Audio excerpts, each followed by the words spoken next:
Welcome, everybody. I'm Tony Lyons, president of Maha Action, and we've had a lot of big events over the last year and a half. But there are just a couple of things that I'd like to say quickly, and one of them is that never in the history of the U.S. government has there been a head of HHS who had the kind of vision that Bobby Kennedy has.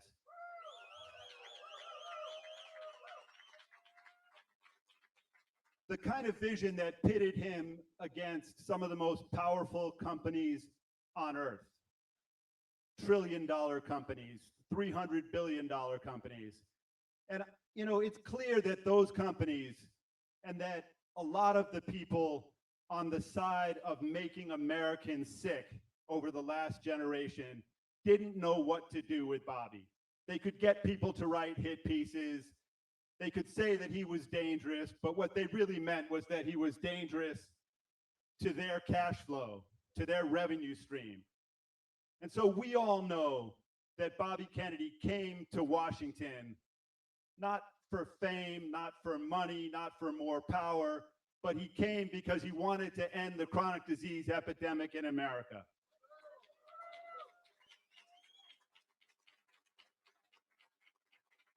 So when you read hit pieces in newspapers day after day, and it's been going on for what, 19 years now?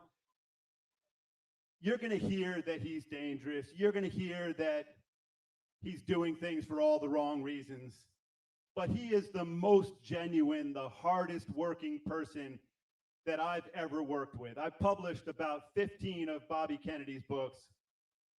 He worked on them day and night, 16 hours a day, got everybody he could find in the world, literally all around the world, to research, to fact check, to make sure that everything that he said was unimpeachable. And none of his books did get impeached. So they just used language that was derogatory, but nobody ever sued us. Nobody ever came out and said he was wrong on page 128. But they said his book was dangerous, just like him. And now what we've seen is that everything in his book, just page after page, was proven to be right. When you look at the real Anthony Fauci, that was supposed to be, it was the most censored book of the 10-year period. And I'm a publisher of thousands and thousands of books, and I've never seen a book that was that censored. And it was censored because it was dangerous. But it wasn't dangerous to any of you, and it wasn't dangerous to anybody in America who cares about their families and their children, because that was a book, and he is a person who's dedicated to protecting families and children from the incredible greed and corruption that took over Washington and that took over HHS. So I think that, when you read all those stories, when you see on Instagram or X that he isn't doing this or that, you should think about that. You should think about the fact that he has more vision than anyone before him, and that he's here working around the clock to protect American families and children, and that the progress that has been made in a year and a half is totally unprecedented, that there hasn't been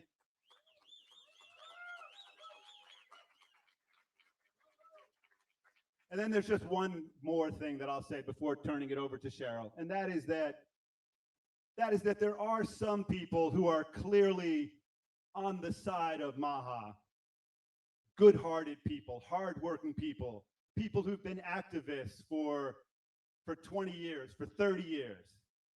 And they have another perspective that's a little bit skewed, and I wanted to just address it quickly, and that is this kind of feeling that Bobby Kennedy is Superman, and that he was going to come to Washington and he was going to make all of these companies change in a day, and that he was going to solve every problem.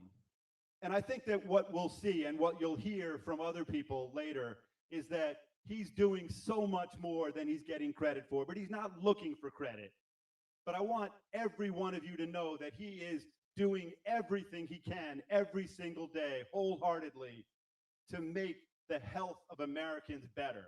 And he's really achieving incredible things, notwithstanding the hit pieces and notwithstanding the people on our own side who would love for it to happen quicker. We would love it if anybody on this planet could solve every problem immediately.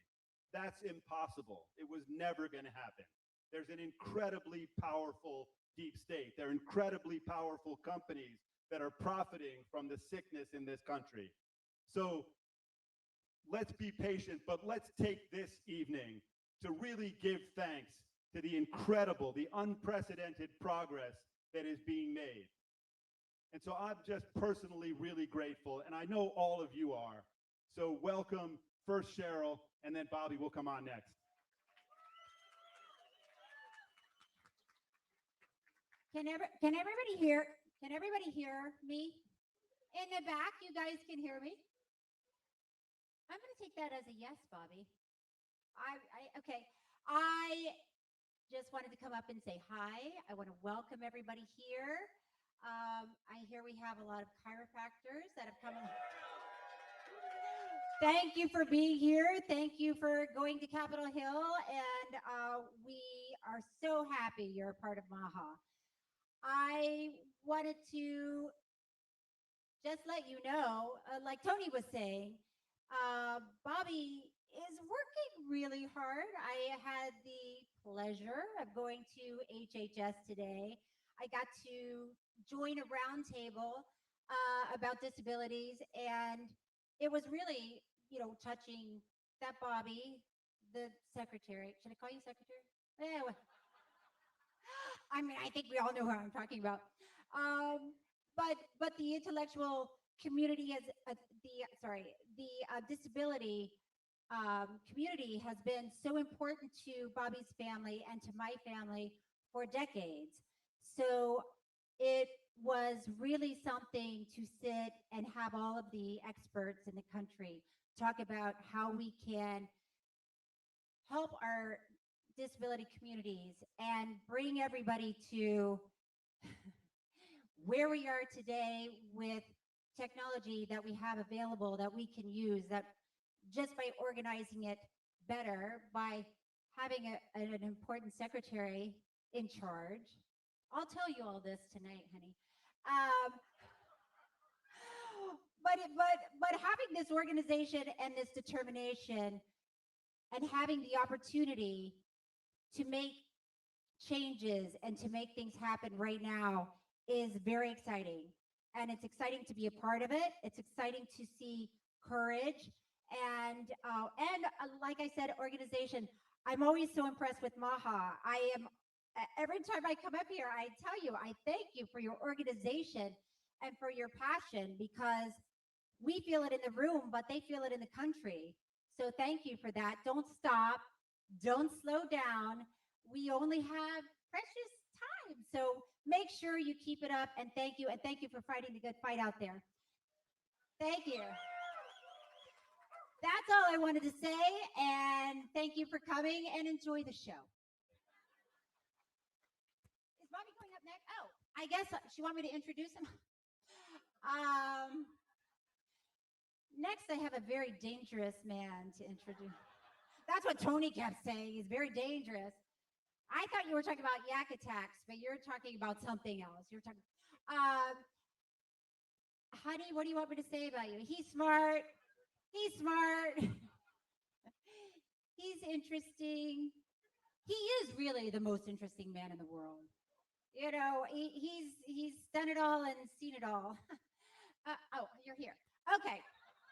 Ladies and gentlemen, please welcome the HHS Secretary, Robert Kennedy Jr.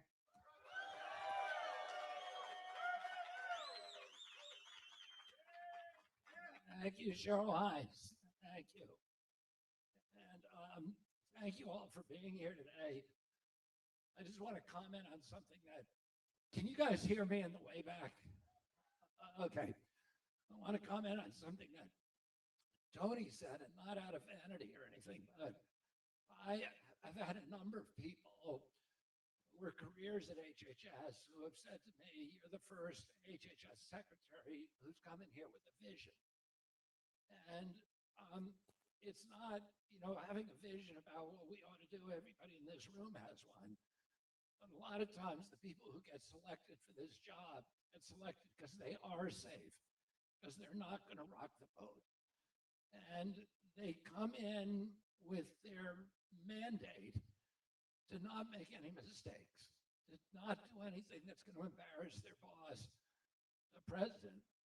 And so not do something that's going to offend some of the careers who will then go to the press and leak bad stories about them.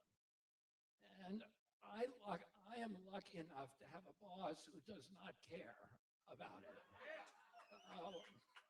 And who's given me a mandate to pursue what I want to do at this agency.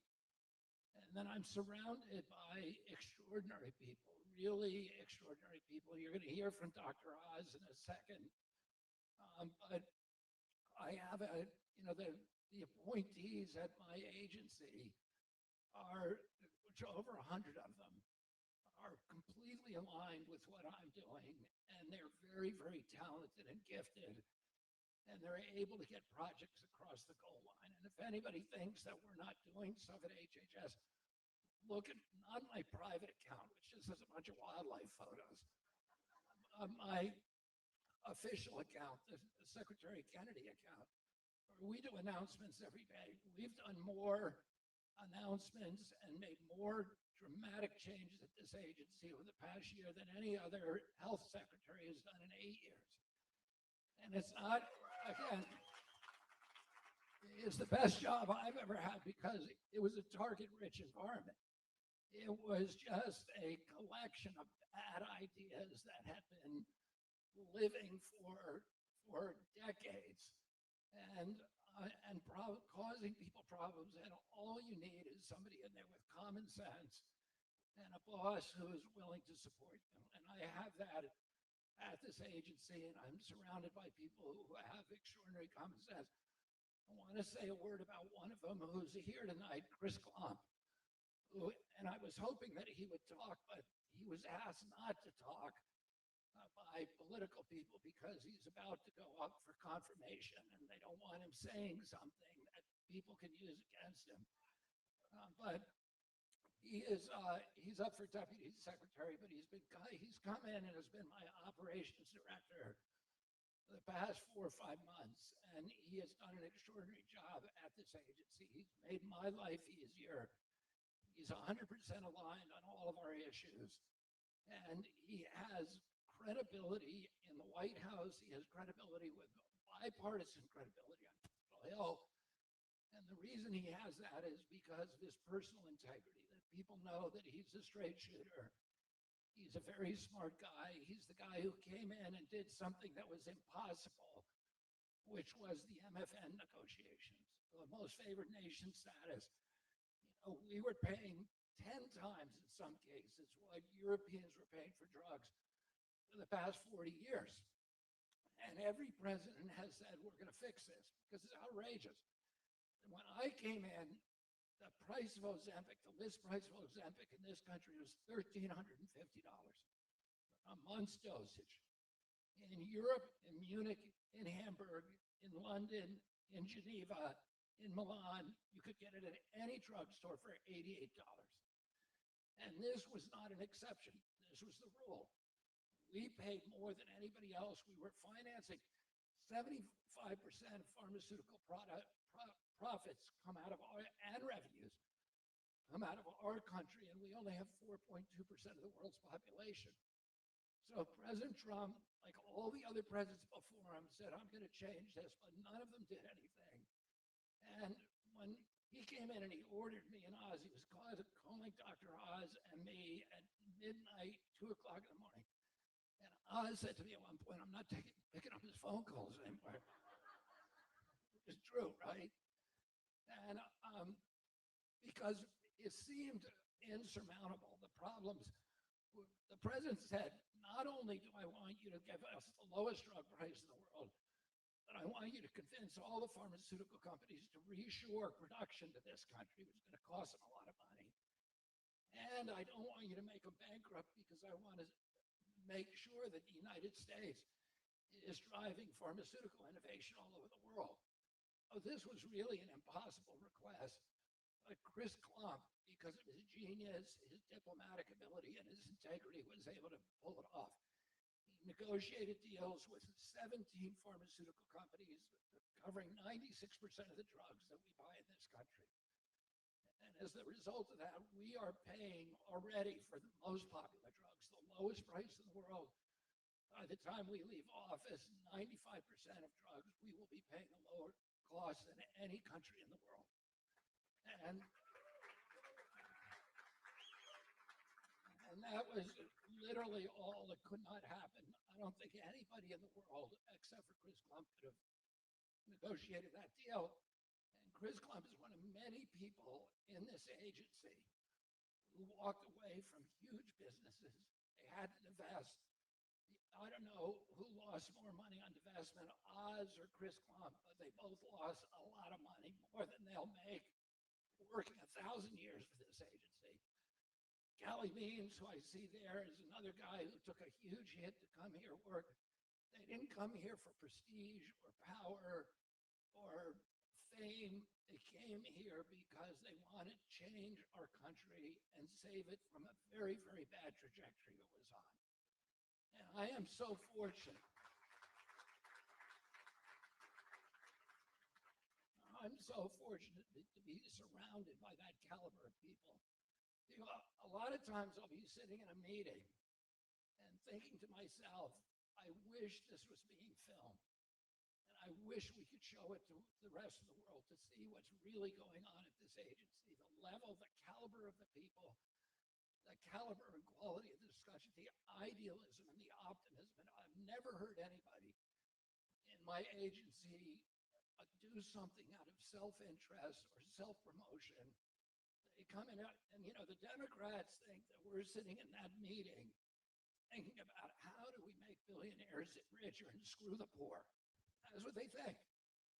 And just the opposite of that is happening. These are people who care deeply about the American people, who care deeply about the most vulnerable people in our society, who are trying to make America live up to its promise, live up to its role as an exemplary nation, as an example to all the other nations in the world about what happens when you build a system on idealism and fairness and common sense. And I'm very proud to work with them, and I'm very grateful for the sacrifices all these people have made to come in and work for this agency. So Chris, wherever you are, I don't see you in this room. Can you raise your hand if you're here?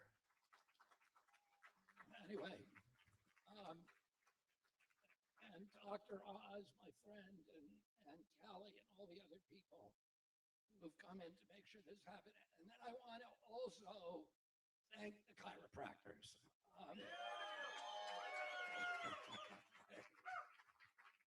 Jason Jager there, and Fab Mancini, and a lot of other friends of mine in the chiropractic community. And, you know, the chiropractors for me were, I would not be here if it weren't for the chiropractors.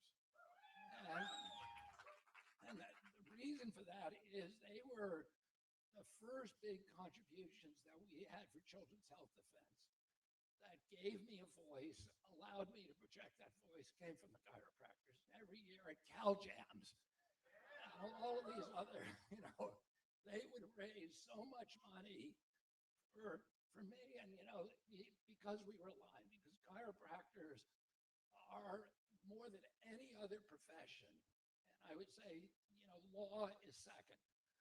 More than any other profession, it's made up of people who are virtually all critical thinkers, or people who have a skepticism toward received knowledge, who are committed to the profession of healing, of holistically healing, who refuse to be trapped in the pharmaceutical paradigm, which has disabled the American medical system. You know, one of the polls that I cite a lot is a recent poll that showed that 80% of medical doctors, of recent medical school graduates, feel incompetent to offer nutritional advice. 70% of diabetes, type 2 diabetes cases can be reversed through dietary changes. Well, how do you not know that? If you're not giving nutritional advice, what kind of advice are you giving? The only thing you know is, the pharmacopoeia.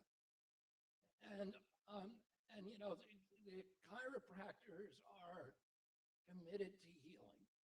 And, I know there are so many millions of Americans for whom their chiropractor is absolutely critical to their happiness, to their health, the health of their families, and the health of their children, because they're not looking at these problems in silos. They're looking at healing the whole person. And I'm so grateful to this profession for that commitment that is made to their patients and the American people. And, I want to do everything that we can do in our power to make sure that you get parity on Capitol Hill because you're healing people.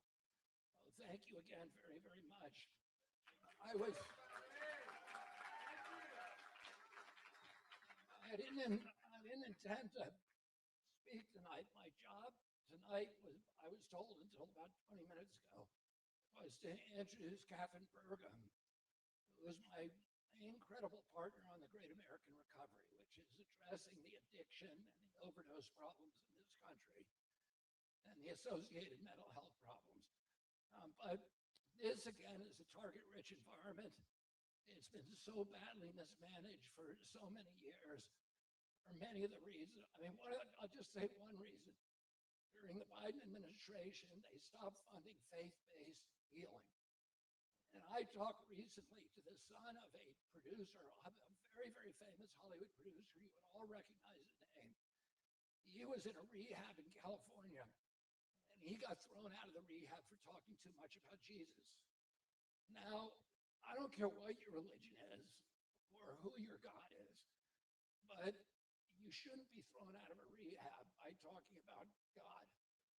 And, there's a famous story, a famous incident where Carl Jung was treating a guy called Roland Hazard, who was a Rhode Island millionaire. And he was a very successful man, but he was a hopeless alcoholic. And he kept trashing his life through his drinking. And he went to Carl Jung. And Carl Jung cured him. And he left. 2 weeks later, he picked up a drink again. He went back to Carl Jung, and Carl Jung cured him again. He went back out, and the same thing happened. On the third time, he said to Carl Jung, "Give it to me straight." He said, "Is there any hope for an alcoholic of my magnitude?" And Carl Jung said, "I'm going to give it to you straight. There is not." And Hazard pushed him on that. And he said, "Has anybody with my level of alcoholism ever been able to walk away from this disease?" And Jung told him, yes, and only to people who have a profound spiritual realignment. And he said, "That's what I've been trying to induce in you, but I have not been able to." And then Hazard related that conversation to Bill Wilson, who was one of the co-founders of AA. And Wilson then began a correspondence with Carl Jung. And Jung really crafted the spiritual dimension of the program so that the 12 steps of that program are designed to induce a spiritual awakening. Because there was a consensus that that's really the principal way that people can walk away from this disease. Because it reconnects people who are isolated. It's a disease of isolation. Addicts and alcoholics end up alone. They torch all their relationships. They end up in jails, institutions, dead, in bathrooms while the party is going on outside. They lose their relationships, their families, their friends, their jobs, and they end up alone and isolated. And the resolution, the remedy for that is reconnection. It's connection to their families, to their communities, to live lives of service to others, to have that spiritual awakening. You can't live off the laurels of the spiritual awakening. You have to renew it every day through service to other human beings. It's the only way to hold on to it. And for this last administration to say, we're going to take that opportunity away from people. to stop encouraging people to have that kind of spiritual renewal is just a crime against all of us. And so we've now gotten rid of that rule. They sent literally letters to every state government telling them that faith-based organizations should be excluded from treatment of alcoholics and addicts. And we've now reversed that policy, and we're fixing a lot of the other. One of there are many other problems that we're fixing now with the addiction treatment, alcohol treatment problem. But one of those is just for the same perverse incentives that have upended the rest of our medical system. And that perverse incentive is that everybody in the system, the pharmaceutical companies, the insurance companies, the healthcare providers, the hospitals, the doctors, everybody makes money if you keep the patient sick. And the same thing is true with addiction. You pay the rehab, you go there for 28 days, and that rehab, if you go back out, if you relapse, that rehab now doubles its money. So it does not, and what we know, a lot of the things that Dr. Oz and I and Chris Klump and Jay are doing with our agency is to try to change those perverse incentives and align the economic opportunities of healthcare with the good of the American public, so that doctors get paid if they keep you well, if they get you well. And I visited a rehab a couple weeks ago, and I'm going to shut up and let us talk. I visited rehab with Catherine Bergen, a rehab called Camelback in Phoenix, because we're looking for models of rehabs that do this. And Camelback treats you for 30 days. And then it guarantees you if you relapse over the next 12 months, it'll treat you again for free.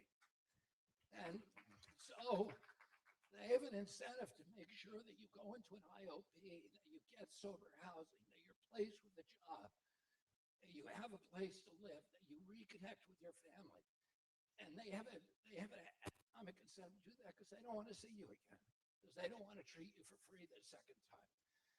And this is the model that we're using now across the system. There's a lot of other things that I'd like to talk about, but there's a lot of other people here who are going to speak. So I'm going to introduce my friend and colleague, Dr. Mehmet Oz. Before you leave, now usually this is where I thank Cheryl for the glowing introduction, but she's going to bring something up now. Cheryl, come on up. Because there's a woman who's in the audience today who's one of the reasons, maybe the main reason, that I'm standing next to Secretary Kennedy. My wife, Lisa, it's her birthday. So if I can have my daughters bring my wife up, honey, I have security watching you. Come over here. There's no exit. They say, have the Daphne, Zoe, bring up, come on. No, I want the daughters up here. She won't come up without them. Daphne's here, Arabella's here, Zoe. The daughters flew in from around the world. Come up, come up. I want them all up here. So let me just give you the story real quickly. Years ago, before many of you had thought about Secretary Kennedy's immense role, Cheryl, stay up here. Cheryl, this is what I'm talking about. She's a flight risk. She will walk, you'll never see her again.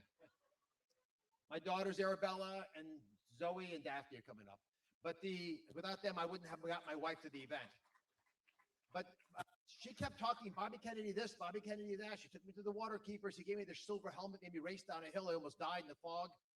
Then she insisted that I have him on the show. He had this book on thimerosal, which everyone agreed was crazy, except the first. He almost lost his job for having me on the show. I had people mass resignation threats, and then they heard him speak about the concern that he had, and no one left. And the first line of the book said, I'm not against vaccines. The last line of the book said, I'm not against vaccines. And his disposition and his legacy will not be about just vaccines. It'll be about all the different ways he's opened our eyes. But it was Lisa who kept pushing and shoving, and during the election, her family they would drag him to the house. They put my in-laws with all the family, couldn't get out in the farm. But anyway, it all worked out. And when the end moments came to make big decisions, it was Lisa who made the wisest one. So, honey, happy birthday. Thank you, darling. Happy birthday to you. Happy birthday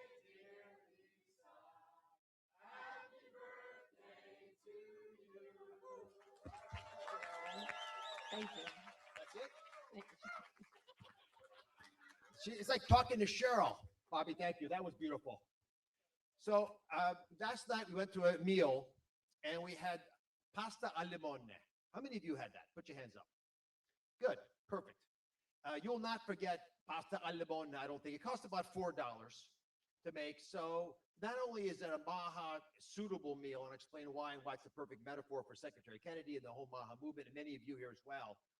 But I think it's an elegant example of not just my wife, but many of the people in this room who firmly believe in what Maha can be. Because for us, I believe, I'm speaking for many of you, it's not just about health, it's about satisfaction and a bliss. It's that deeper joy that comes from enjoying the things in life that matter, and they're not expensive things. Again, it's $4 a serving, and I'll give you a little bit of wisdom of why that's done. But a task well done, as you just, by the way, beautifully on Harmony, were able to sing happy birthday, is worth remembering for a long time. Now, the Amalfi Coast of Italy is famous for its lemons, but they also have lots of fats there, healthy fats.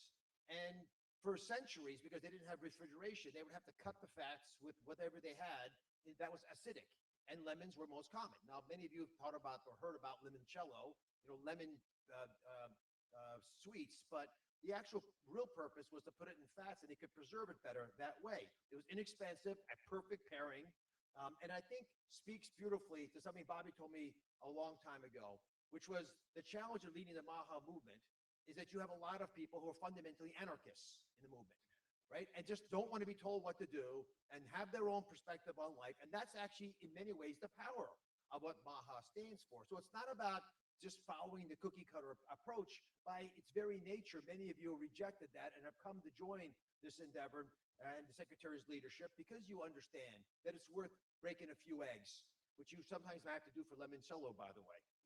Now, there's a handful of simple ingredients that are involved in this, and it's interesting because it's not the complexity that makes the Maha movement work, it's the simplicity of what we stand for. And yes, to make the meal, in case you're curious, it's pasta. She prefers spaghetti, but you can have any kind of pasta. Lemon, butter, olive oil, little pepper, salt, and of course, little Parmesan. That's it. Those are all inexpensive, super simple to make. And it's because it's simple and they're recognizable and the flavor jumps into your mouth. And it's not the happy flavor, which is like an effervescent, fizzy taste in your mouth that goes up into the atmosphere like a soda pop touching your tongue. It's a deeper, joyful umami filling all the taste buds around all the parts of your mouth, activating all the different areas of it that make it work, which is just what Maha does as well. It's not the simple, easy solution. The famous line, as you know, I think it was H.L. Mencken said, for every complex problem, there's a simple solution. The problem is it's wrong. Many of the things that Secretary Kennedy is seeking to address, that this Maha movement stands to address, will take a while. It's going to be challenging because many times it wasn't just one problem that caused this in the first place, which takes me to the second main way that pasta al limone resembles lemon pasta, resembles the Maha movement, is that quality matters more than quantity. We don't have to have every American on board. We have to have enough Americans on board appreciating the power that comes because every ingredient, every person has its own way of influencing the process. Secretary Kennedy spoke about the chiropractors, but we have many other groups as well. We're all in there for different reasons, but there's that sort of joined, united desire to approach this process in as simple a way as possible, which takes me to the third concept that's important, which is that it's really about balance rather than excess. We can throw lots of things at these problems. Lemon's acidity, it works well because it balances out this is, by the way, why the dish works so successfully, because it balances out all the other things, the richness of the fat, the saltiness of the cheese, every little bit of it. Just like when a lifestyle program, it's not just the food or the exercise or the sleep or the anxiety management or the thoughts about your spiritual leading, which is what Bobby was speaking about earlier, that may design the successful program with you, but all those together. But at its very core, I'll leave you with the last metaphor that I can draw from this, which is the fairly traditional element of this. We are getting back to basics because it turns out basics, what your mom, your grandmom told you, tend to work. It's classic to think about the world that way. And when you have something that works for many, many centuries, it takes an amazing amount of audacity to throw it away because you've got a better newfangled solution. That highly processed meal may extend shelf life, but it's probably going to shorten human life. And it may take you a while to figure that out. So you don't want to go to the head fake that might go that fast. And that's why I think when you put it all together, and I crafted my Lisa, by the way, wants no presents for her birthday. She only wants me to make something because she wants me to spend time doing something that shows that I love her. So, honey, I wrote you a poem. It's in your inbox. Bobby helped. No, Bobby did not help. But it is, I think, a reminder to all of us that there are people in our lives who needle us because they hear the sirens call a little more clearly than others. Those are the people who remind us of the importance of the Maha movement. I think Tony's one of those individuals. He just has unique ability to pull the cleats. Yeah, give him a hand, please. He does it with a brightness that's metaphorically a lemon. He has the right amount of sauciness to himself, which, as you know, he cuts through all the richness of the fats that are around him, the ideas that don't belong there. That's one of the reasons why this movement moves and progresses so well. Now, there are many people I could introduce, or I could say nothing as Cheryl often does and walk off.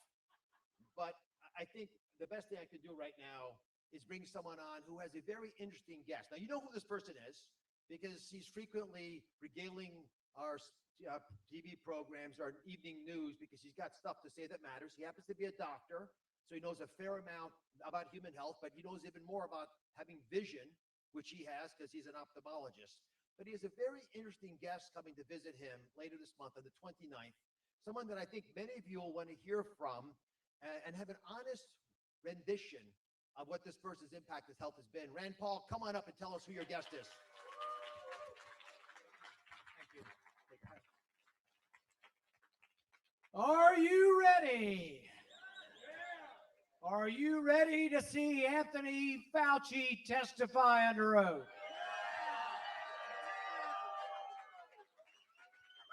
After a year and a half of negotiating back and forth, after trying to get him to come in voluntarily, he's been subpoenaed, and so far we think he's coming. We couldn't have done it without Secretary Kennedy providing all the details of his lies, his malfeasance, his destruction of records. Without that knowledge, without those records, we couldn't have done it.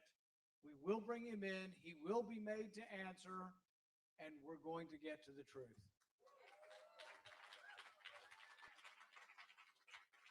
But my job tonight is really ancillary. I'm here as arm candy for my special other. She is the co-author of The Case Against Socialism, the co-author of Deception, the Great COVID Cover-Up, and the new author of Good Night, Young American, and Good Night, Little American, my beautiful and talented wife, Kelly.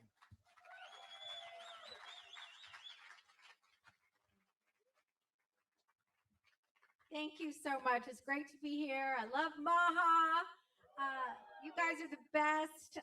Met so many of you earlier, and I really feel like you truly embody that American spirit of questioning authority, thinking for yourself, and wanting to make America a healthier and better place for our children. So I'd really like to thank Tony Lyons, publisher at Skyhorse, for publishing my books, Good Night, Young American, and Good Night, Little American, which is for babies and toddlers.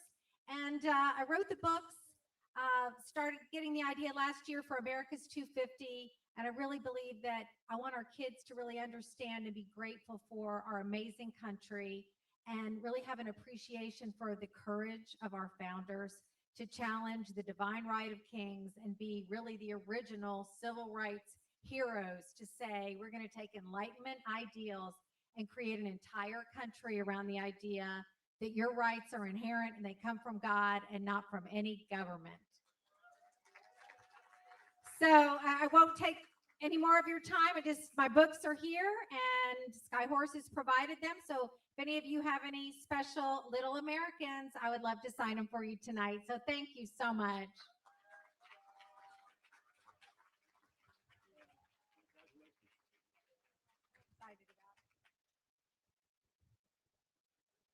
Yeah, when I first met Kelly Paul, we were having lunch and she said that every time Rand Paul would come home, she would say, "Have you indicted Dr. Fauci yet?" So this is the first step in that direction. And I just wanted to get back to a couple of things that Bobby and Dr. Oz said. You know, one of those is is vision. One of those is doing things, you know, not for money or power or fame. And one of them is integrity. So if you think about integrity for a second, you think that if you have people like Chris Klump, Callie Means, Bobby Kennedy, Dr. Oz, Jay Bhattacharya, all of these people, they are the epitome of integrity. And they do not want anything other than to solve these problems. And these are problems that they didn't create. And they're problems that were created by a group of people who were corrupt, who were greedy, and who were really dangerous, in the sense that the entire country has become less and less healthy under them. So they claim, and almost every major newspaper claims, that we're in this dangerous period. And I'd say that already happened. Everything you should fear already happened. And we're all suffering, and our children are suffering for it. So we have this incredible dream team of people now who are fighting for the American public. And I just think we should all be so grateful for that and support them as much as we possibly can. Because, you know, this integrity is just so important. And it also is so hard to see in a country that's had so little of it for such a long time. And Rand Paul, of course, is just fighting beautifully against the person who was supposed to be the epitome of science. He was supposed to be the one who couldn't fail, who represented science. And Rand Paul, as a real doctor, was willing to stand up to him and to the whole world at the time, who was saying that anybody who disagreed with Dr. Fauci was a threat to the country. So this is just a great moment, and I'm grateful, Rand Paul, for what you're doing.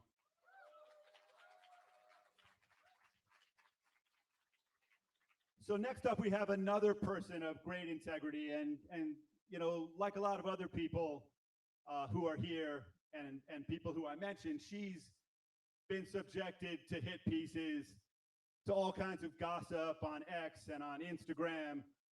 And it's the same kind of story. You know, she's dangerous. She's doing this. She's doing that. Stephanie Spear is dangerous because she's so incredibly loyal to Secretary Kennedy, because she's so incredibly loyal to the President of the United States, because she's so incredibly loyal to every child in this country, to every family in this country. And she's working day and night to support them and to make sure that the corruption doesn't win, and that the people who have been lying their way to the top and the people who've been poisoning their way to the top don't get to do it anymore. And that makes her dangerous. So here's a dangerous woman, and I'm proud to be her friend. I come here every month just to hear Tony share all those lovely things. It's a morale booster, to say the least. It's great to be here. You know, in the past 18 months, under the leadership of Secretary Kennedy, HHS has delivered some of the most significant public health reforms in a generation. They're all centered around the goal of preventing chronic disease and helping make America healthy again. And thanks to the courage of President Trump, we're putting prevention back at the center of healthcare. And as you all have known, and I've shared before, we've had huge wins. We've flipped the food pyramid. We've removed petroleum-based dyes from our food supply. We've lowered prescription drug prices. We've encouraged 73 universities and growing across 36 states to commit to 40 hours of nutrition education, as the Secretary had talked about. We've prioritized research at NIH and other divisions to focus on nutrition, environmental exposures, and to find the root cause of chronic disease. And we are not slowing down. Just last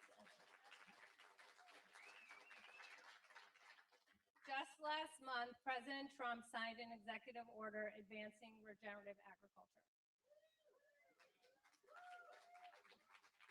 This announcement was months in the making.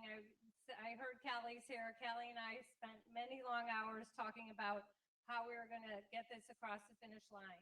And we had the opportunity to bring 4 of the nation's leading regenerative farmers into the Oval Office. They got to meet with President Trump, share their successes of converting tens of millions of acres across our country to regenerative farming. And then President Trump signed an executive order. And the order brings HHS, USDA, and the EPA together to scale regenerative farming across our great nation. It was a thrilling day because it marked a real shift in how we think about public health. Here you have a president of the United States recognizing that the health of our nation begins with the health of our soil. It reinforced something Secretary Kennedy has said from the beginning, that health starts long before someone enters a doctor's office. It starts with the food we eat and how it's produced, and President Trump's executive order sends a clear message that supporting America's farmers, investing in healthy soil, and strengthening our food system are essential parts of his Make America Healthy Again agenda. On the same day of the executive order, HHS's Planning and Evaluation Division, ASPE, released an issue brief highlighting how regenerative agriculture can enhance human health. In appreciation of the report, Secretary Kennedy received a letter from Regenifyd. Regenifyd's one of the nation's leading certification programs for regenerative agriculture. It's worth quoting from the letter. It said, "This brief represents an important milestone in broadening the national conversation around the role agriculture can play in supporting human health. By recognizing the potential connections between healthy soils, nutrient-dense food, environmental stewardship, and chronic disease prevention, the report showcases the critical role regenerative agriculture can play in rebuilding a healthy America." It was a huge win for President Trump, a huge win for our MAHA agenda.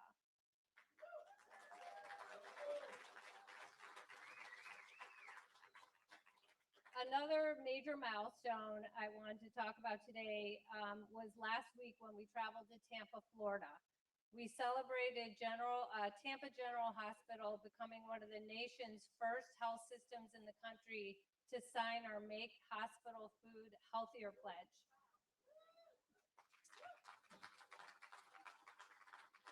Under the leadership of President Trump and the president of Tampa General, CEO John Corus, and with the vision of Chef Zakarian, Tampa General isn't just talking about food as medicine, they're putting it into practice.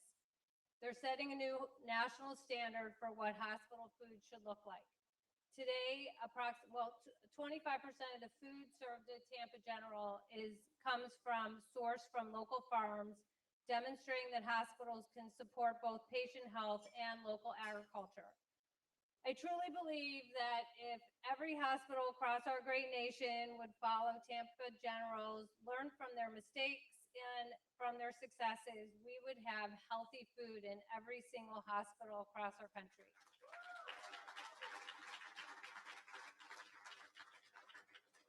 But here's the bottom line, we are winning.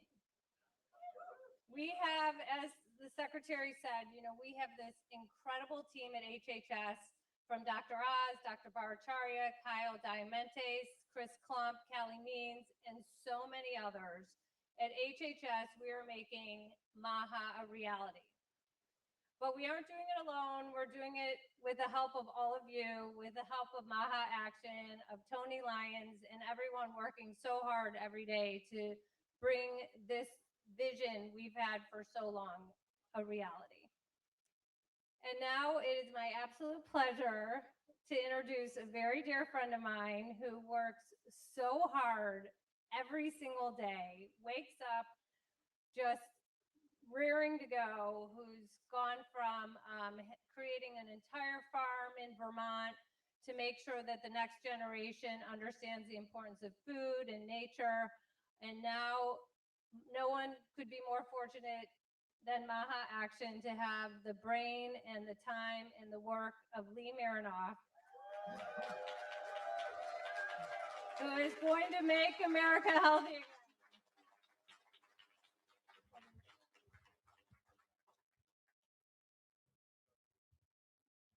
Hi, everyone. As I look around this room, I see so many friends. But 4 years ago, I didn't know any of you. When I lost all my friends, most of my family, most of my community, and I went out, I found new friends. And I see each one of you is out there making a difference. You're either writing a book, you're fighting the medical system, you're starting a new fund, you're teaching, you've started a homeschool, you're making a film. I mean, I can just go person by person by person. You're supporting your autistic child in their film career. It doesn't matter what you're doing, you are out there and you have no fear. And so we are the people that are not afraid, and we found each other. And what I want to say is, it is so much more interesting than it was before. You know, before I lived on a farm and I had a school, and, you know, everybody there listened to what I wanted to say. What did I want to do? But when I went out into the world and I found you, like you all made this up as you went around. And tonight, we have one of the bravest groups, one of the groups that has been here for 130 years, trying to make America healthy. The Chiropractors of the United States. If you are a chiropractor, would you please raise your hand? If you're in the profession, would you raise your hand? If you have a chiropractor, would you raise your hand? So it's a new day, thanks to Secretary Kennedy and all the people in this room. We are here because tomorrow we're going to go to the House and we are going to try and activate this bill, HR 539. Then we can go to the Senate and activate their bill, SO 106. And together, you know, it's not the secretary that is going to make America healthy. It's every one of you. So we at MAHA, we have MAHA Institute, MAHA PAC, MAHA Action, MAHA Center. I think I'm on the board of them all. But anyway, please, if you could all join the legislative tracker and vote for the bills that support health in your state. Learn about the federal bills, the bill of the week, and we can change the laws of this country. So thank you all for being here. Thank you for letting me speak. Bye, Secretary. Thank you to the chiropractors, and thank you for that chiropractor that adjusted me last week in New York City. So I love you all and have a great time. This is a celebration. So thanks. Thanks so much, Lee. Yeah, Lee traveled around the country. She met with 14 governors. She's done just incredible amounts of work. But, you know, I want to touch on something Lee said and something that Dr. Oz said, and that is that there are a lot of people in the MAHA movement who disagree with each other. And that is, like he said, that's an incredibly important thing. And so, you know, one of the things that newspapers all around the country have kind of jumped on is the idea that there's disagreement in the MAHA movement, that they think that it would be better if we all had the same point of view. And we've seen where that gets us. We had a generation where we were told the truth, by a small number of people who were connected to big pharma and big food and big ag, and we see where that got us. So when I look around this room, like Lee said, I see people who are working incredibly hard at all kinds of things, and people who disagree with each other, and people who are loud and noisy, and they talk when other people are talking, and it really doesn't matter. It doesn't matter because they've been silenced for 50 years. The people who disagree, the people who question authority have been silenced for 50 years. So they should talk as much and as loudly all the time, all day long. We need them to keep talking.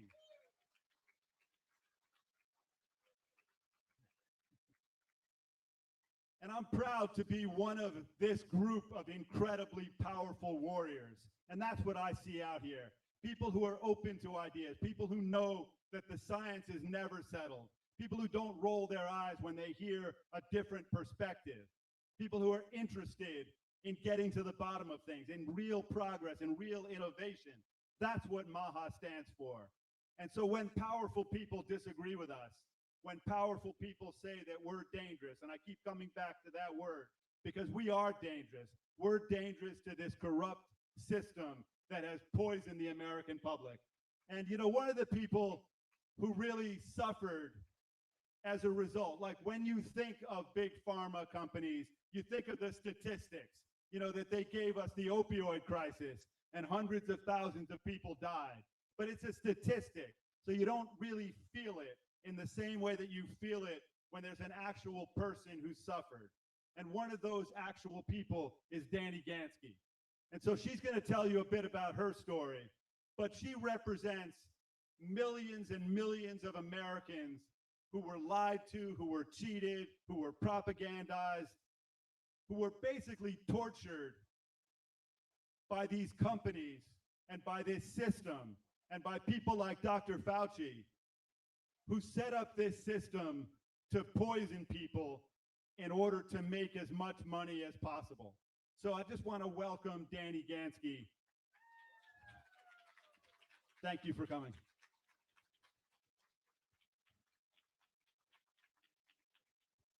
Hi, everyone. First, I want to thank the entire MAHA movement and congratulations on the new office. I'm incredibly grateful to be part of a powerful force of a movement that is asking difficult questions, challenging the status quo, and giving a voice to people who have been ignored and silenced for far too long. My name is Danielle Gansky. I was severely harmed during my attempt to come off antidepressants, and today I advocate for greater awareness of the hidden epidemic of life-altering injuries caused by antidepressants and their catastrophic withdrawals. Tonight, I am incredibly grateful to be able to share what I believe is a major MAHA win for mental health in the fight against over-medicalization. Secretary Kennedy and HHS are taking action to create something patients have needed for decades: clinical guidelines and support for safely deprescribing antidepressants when appropriate. They will also be training healthcare providers in how to do so. This is truly a historic victory. For those who don't know, more than 30 million American adults and 2 million children are taking antidepressants. Yet up until now, there have been 0 safe off-ramps for people who no longer want to be on them. Due to this gap in care, patients wanting to come off are given dangerous one-size-fits-all instructions to come off over just a few weeks, or even telling them it's completely fine to cold turkey. And the consequences of this can be devastating. Withdrawal from antidepressants can be life-altering, leading to years of agonizing, debilitating symptoms caused by a drug-induced nervous system injury. This is not a minor or temporary withdrawal most people imagine. People lose the ability to work or care for themselves and their families and end up hospitalized and sometimes even take their lives out of desperation for relief from the pain. But thanks to Secretary Kennedy, this is all going to change and countless lives will be saved from this unnecessary harm and suffering. This is deeply personal to me. I was first prescribed antidepressants when I was only 7 years old. I remained on them throughout my childhood, adolescence, and some of the most important years of my brain's development. At 23, I wanted to know who I was underneath the chemicals that had been hijacking my brain for all those years. So under medical supervision, I began to taper. I was taken off antidepressants over just 6 short weeks. This resulted in a full-body neurological crisis, a nonstop living nightmare of physical and psychological torment I didn't know was humanly possible. Simply being alive was unbearable. When I went to my doctor for help, I was completely dismissed and told withdrawal didn't exist. He said my symptoms were just my OCD and anxiety getting worse, and my symptoms were proof why I needed the SSRIs to begin with. After months of inhumane suffering and repeated emergency room visits, I was ultimately forced to reinstate the antidepressant because the withdrawal was unbearable. Today, I'm 30 years old and I'm still trapped on the same antidepressant I was prescribed as a child. A medication I no longer want to take, and one that is actively causing adverse effects, but is so difficult to stop. I'm also still living with neurological and physical consequences of a nervous system injury caused by this doctor-directed taper. all because of the lack of safe evidence-based tapering guidelines that just didn't exist at the time. My story is just one window into a much larger hidden epidemic. And this is important. This isn't about being anti-medication. It's about being pro-informed consent and pro-patient choice. People deserve to understand both the benefits and the risks of psychiatric medications they're prescribed. And if they decide to come off an antidepressant, they deserve access to knowledgeable medical support and an individualized tapering plan. For many people, safely and successfully discontinuing these dependence-forming medications can take years and can take months to years, not weeks. I just wanted to sincerely thank Secretary Kennedy from the bottom of my heart, not only on my behalf, but on behalf of the countless people whose lives have been profoundly impacted by antidepressant injuries. And I want to thank Tony, Kyle, and the entire MAHA Action team for your tireless work in making this all possible, and for continuing to fight for people whose voices have been silenced and censored. Thank you.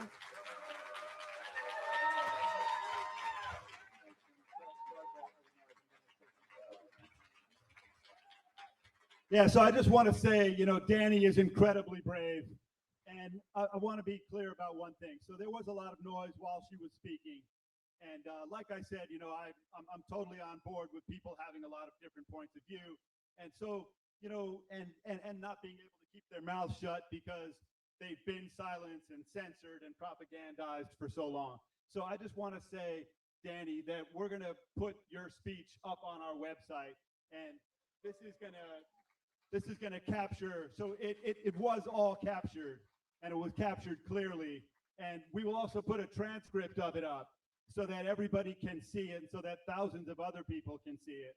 So, that's just very brave to come up and speak. And I apologize on behalf of the people in the back who didn't know what they were doing. They know not what they do.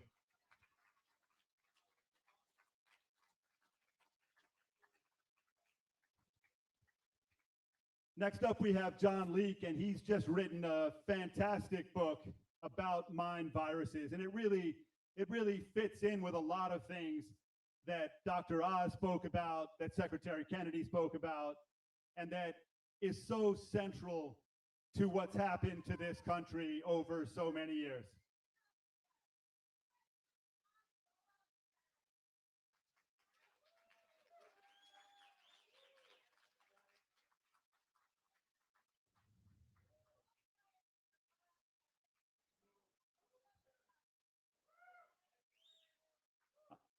I'm not sure what your name is, but you're hired.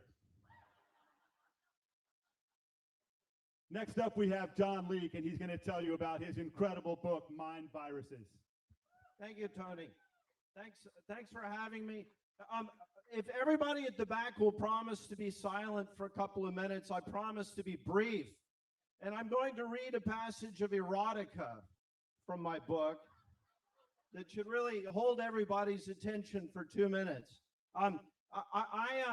My name is John Leake. I'm a nonfiction author. I started this journey writing. I was the principal author of 2 books with Dr. Peter McCullough, primarily about the COVID-19 pandemic response, and then about the COVID-19 vaccine.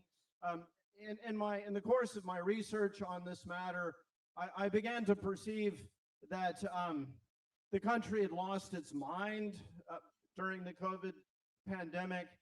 The vaccine was conceived as a sort of religious artifact, a savior, a kind of redeemer of mankind. And Anthony Fauci was presented as a sort of charlatan high priest. So I perceived elements of profound irrationality in this, and it was in keeping with my perception that this country, since about 2001, has about every 18 months been visited by some other crisis, some other boogeyman, some other terrifying, whether it be Saddam Hussein or the financial crisis, or racism was suddenly resurgent, or climate change.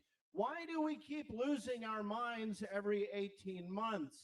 And my diagnostic framework for this, I was happy to hear Secretary Kennedy mention Carl Jung. Carl Jung wrote an essay in 1957 about what he called psychic epidemics. There are moments in history in which you have a profoundly irrational idea.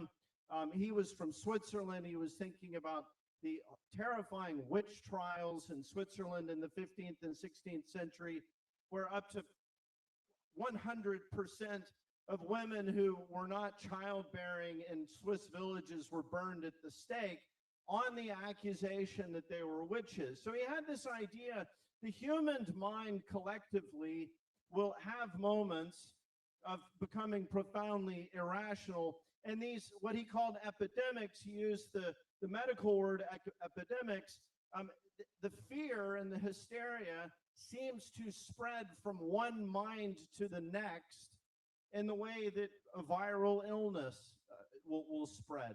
So that is the interpretive framework of my book. I have large forays back into history, but I would say it starts with 2001. I was in New York City during the September the 11th attacks, and I've kind of been watching this country lose its mind about every 12 to 18 months ever since.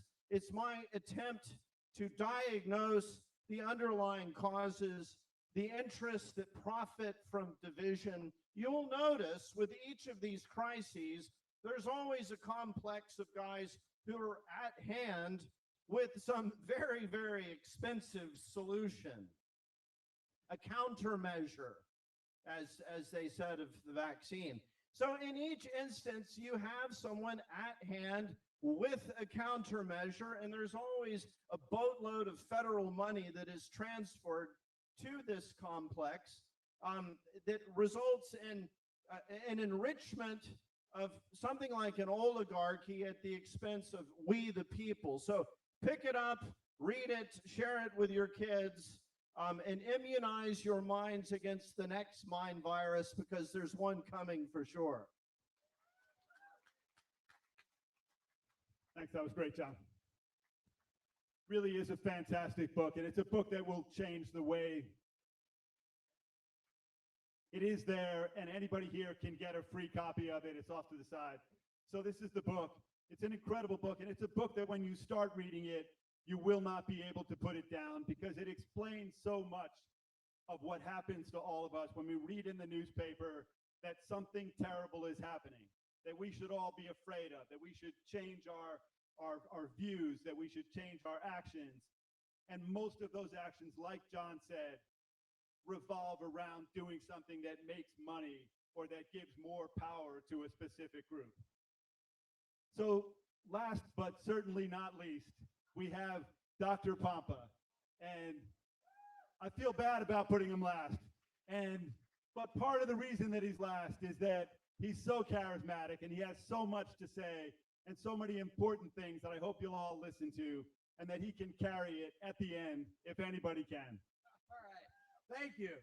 All right. Yeah, they put me on last, I think, because I'm always here to remind everyone the battle is spiritual. Would you agree with that?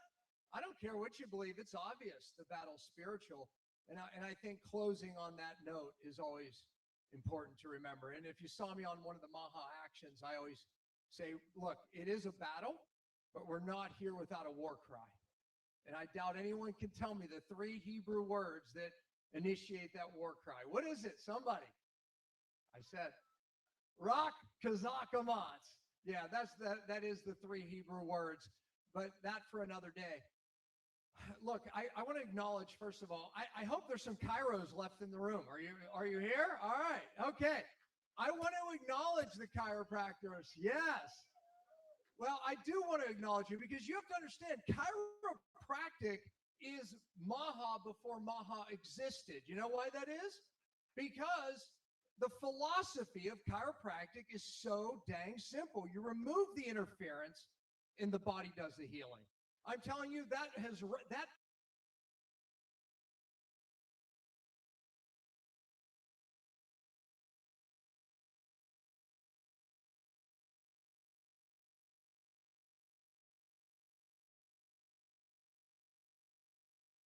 my life to this day, thank God, because there's a time and a place. But the fact was, is I was raised with that. America, if we can get America back to that philosophy, man, we're going to change healthcare in America. Do you agree with that? Look, the fact is, you don't change a healthcare system or anybody's mind for that matter. I remind my kids of this, unless you change and shift their major premise. Would you agree with that? Because the fact is that right now, this country's major premise is that man is going to come up with the magic pill, powder, potion, lotion. It's not going to happen. What's going to happen is remove the interference, and that's what Maha is doing. I sat across from Bobby some years ago at a dinner before he had any aspirations for running politically. He was still trying to remove interference.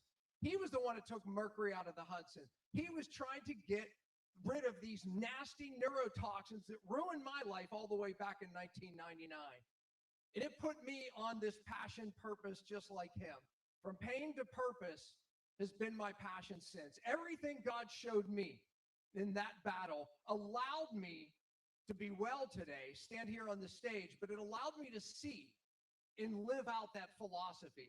Right now, America is sick. Bobby knows this. Not because we're missing something, although we're missing some things, but the biggest reason is, what does he say? What's changed in the last 60 years? The amount of chemicals that we're exposed to. That's what's driving chronic illness. When I was sick with brain fog, anxiety, couldn't sleep, gut problems, I couldn't even find someone like me.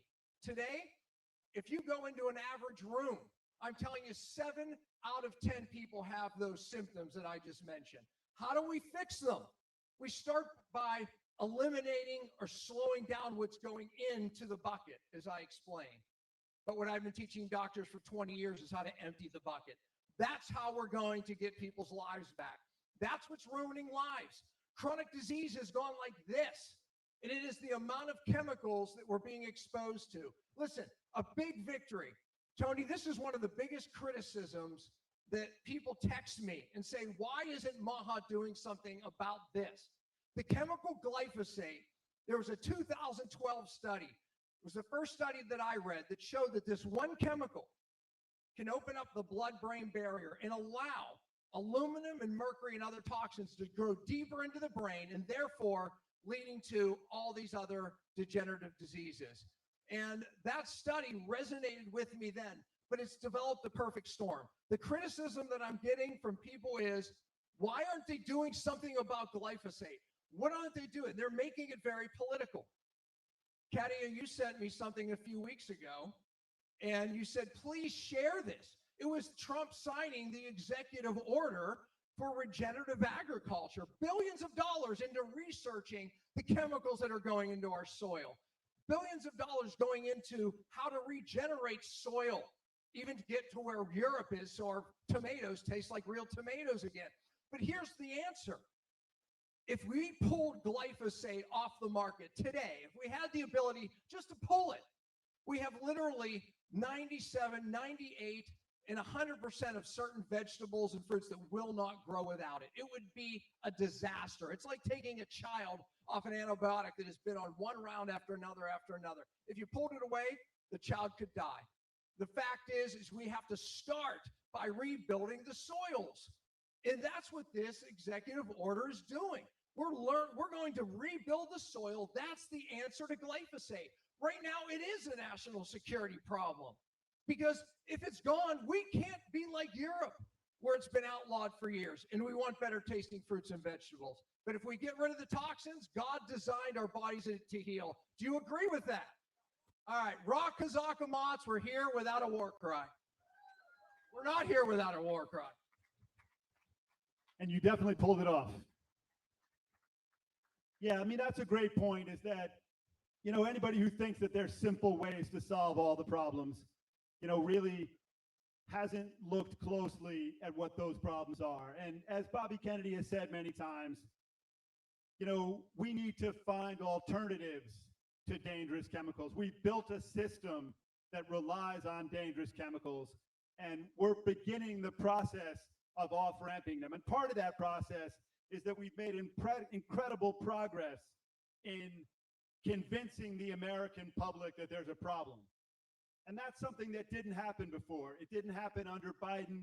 It didn't happen under any other president. So we now have, for the first time in a generation, a big percentage of the population, something like 80% in recent polling, who don't trust the food they eat, who don't think that the food that's fed to children in schools ought to be fed to them, who recognize that the food that's fed in hospitals is inappropriate for people who are sick or even people who are healthy, that nobody should eat that food. So we've made incredible progress in convincing the American public that we need change. And change in Washington, D.C. is very hard to achieve, but it's happening. And there are these people of just, impossible to understand integrity. And Chris Klump here is one of them, and Bobby Kennedy, and Dr. Oz, and Callie Means, and all of these people who, like Bobby said, they're doing it not for money, not for power, not for fame, but because they believe in the mission of ending the chronic disease epidemic in America. So that's what we're here for. This is an incredible group of people.